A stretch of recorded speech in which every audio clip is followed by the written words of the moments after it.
Our Hyrox journey started for a reason much bigger than fitness. It started for Shirley's son Hunter. At just 1 year old, he was diagnosed with a rare brain cancer.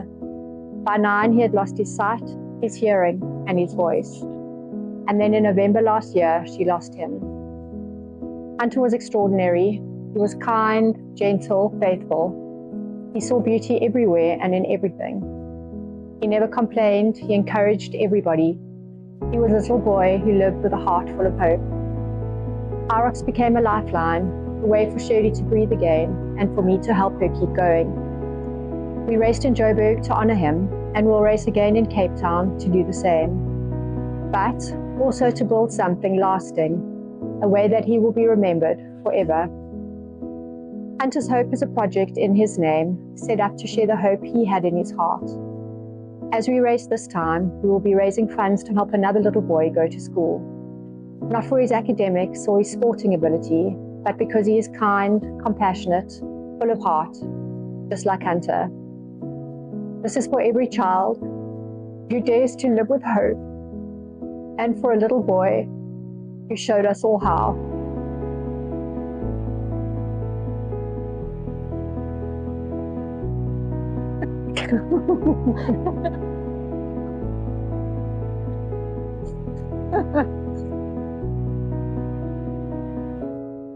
I would say Shirley's one of the strongest people I've ever met. That's the easiest way to sum her up. I don't think I can't comprehend what it must be like to lose a child, never mind as a mother who was every day looking after a child all day. It was a very intimate, close situation, and to lose your kid as a mother, there's nothing like a mother's heart for a child, and it's just been insane to see her strength through the journey and her resolve to show up. Like, she showed up through it all, to training, put on her bravest face, didn't make her life situation a hindrance to anyone else. So it was obviously, there was something greater to all of this, there was something bigger to all of this driving her, and I guess that kind of encapsulates what this whole thing's about. There's a bigger purpose to Ronnie and Shirley doing Hyrox. It's for something greater than themselves, and I think that's why they're able, as normal everyday individuals with jobs and works and busy families and demanding husbands who need meals and attention, to train like full-time athletes. Hunter just had happiness in his heart, despite everything that was taken for him, every difficulty that was thrown at him. Always had joy and happiness. Just was astonishing to see. I don't think I ever heard him complain once in all the short years I knew him. Yeah, I think that's exactly like what Bronner said. Like, he was, we always talk about him having like persistent joy in the face of adversity. So he never wavered in complaining. His concern was always actually for everybody else. Even he said to his dad, when they were in the hospital, "Dad, I'm so sorry that you have to go through this."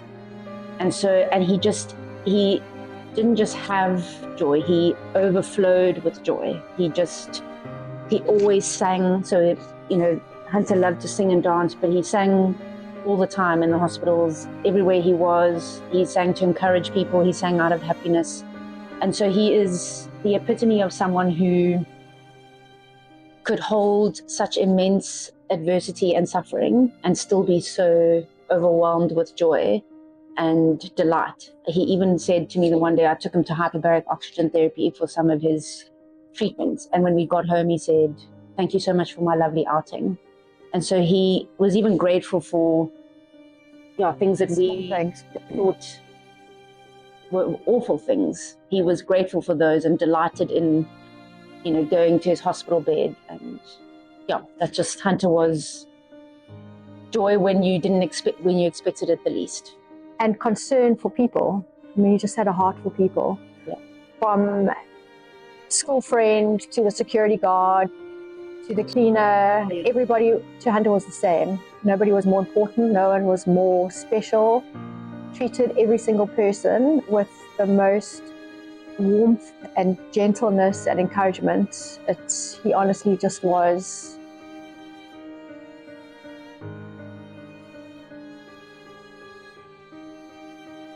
I think the hardest part for me was knowing how to help Shirley, not knowing what to do, what to say.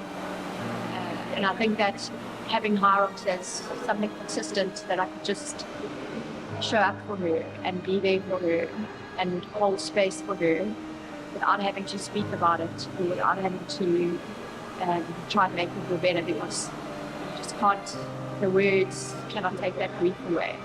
And I think showing up at a Hyrox session, start with tears when we were remembering Hunter and end in laughter and pain. As we endured the session, that Hunter would have just really wanted us to keep going. You know, people often say like, oh, you're amazing that you keep showing up for training and you're such an amazing person. But actually every day is just a choice. It's not, I don't personally feel like I have something special inside of me that makes me show up every day, but it is a choice, and it's a decision every day to show up, because it's routine and it's in some ways the training is containing. And you know, I was chatting to someone the other day and she said it's the consistency in the chaos. And while the chaos of your heart feels like it's breaking, actually every day there's something consistent that's the same every day. And there are many days that neither of us feel like training. It's not, we've had a kind of hint as to what professional athletes go through. And it's hard. But, you know, often I've said to Bron, this isn't the hardest thing we've ever done. Bronwyn also has her own personal journey with both her sisters having cancer journeys. Her one sister since she was 8 years old, and recently her other sister. And so we both share the burden and trauma of navigating, you know, the loss of Hunter and the loss of Debbie and Joe's, you know, quality of life. And so it does, we do hard things, but these are not the hardest things. And so they're containing and they are a gift.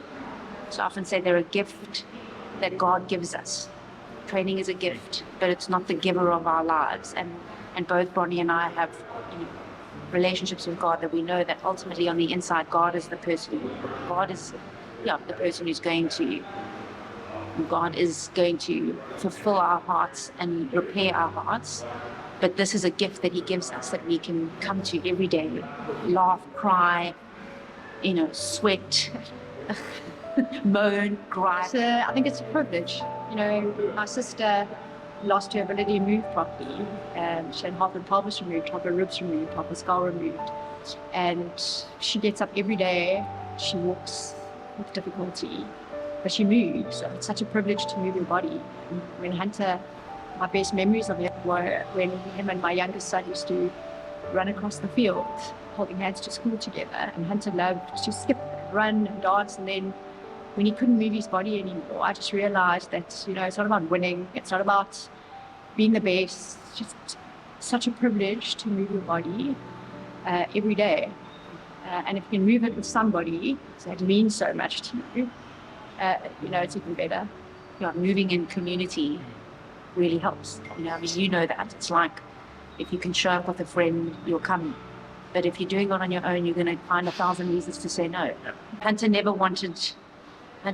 was never about fancy or big.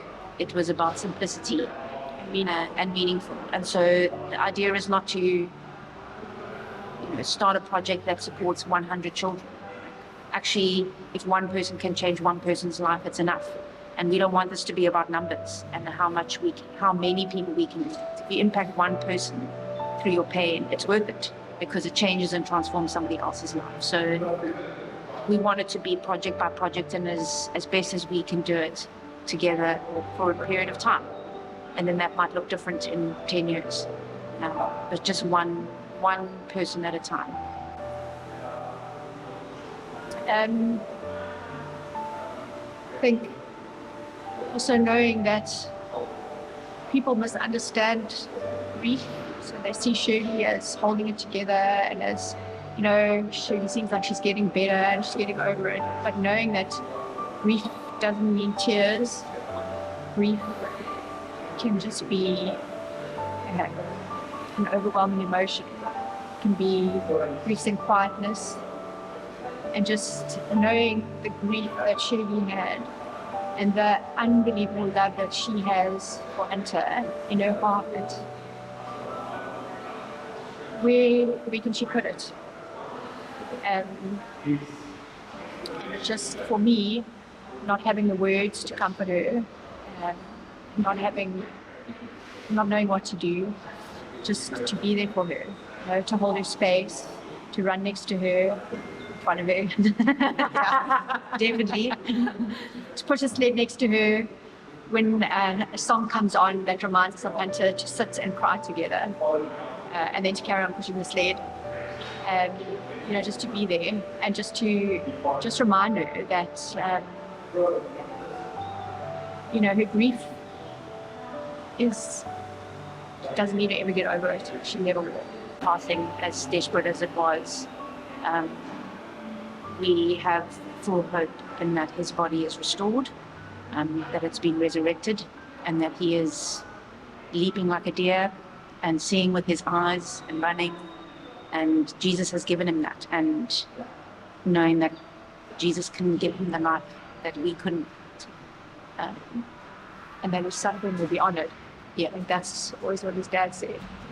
That in death, Hunter's suffering will always be honored.